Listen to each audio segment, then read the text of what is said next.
Hi, I'm Raleigh Brown, and I've chosen to actually paraphrase some of what I wrote in the essay which appears in the book.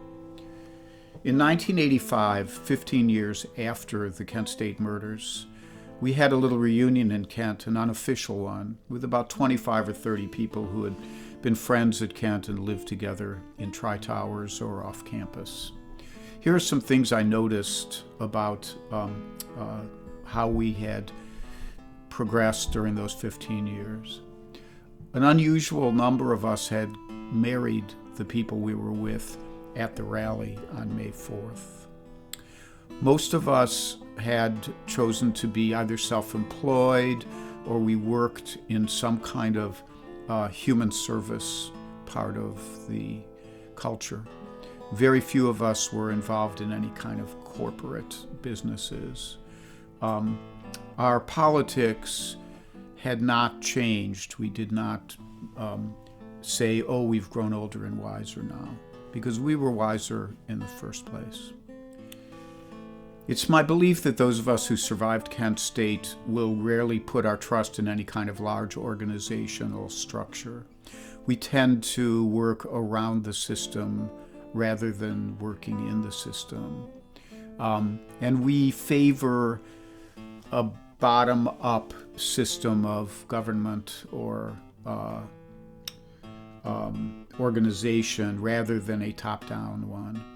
We might have just always been that way. We might have been a bunch of people who didn't like to take orders from anybody. Or maybe we learned that in college.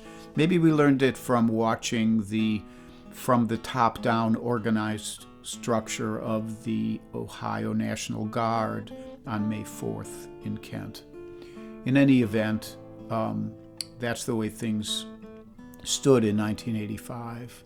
I'll never be able to make sense of what happened at Kent or of many other atrocities which are committed by humanity, a lot of which are being committed right now by our own government day by day. It's not a political issue. It's a humanitarian issue. And I still mourn the deaths of Jeff Miller and Sandy Scheuer, both of whom I knew, and of William Schroeder and Alison Krauss, who I did not know. And I mourn the deaths of those who died in Vietnam because I felt they were sold a bill of goods and we were turned against them and they were turned against us by our government.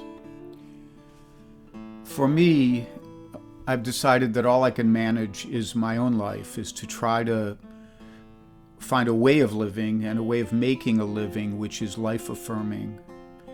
In recent years, that still includes some political activism.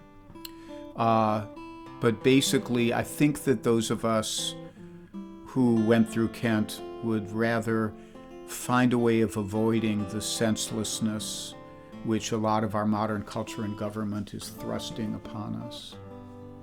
And I hope that more citizens, as the atrocities continue to unfold, will also take that point of view and join together for the benefit of humanity. Thank you.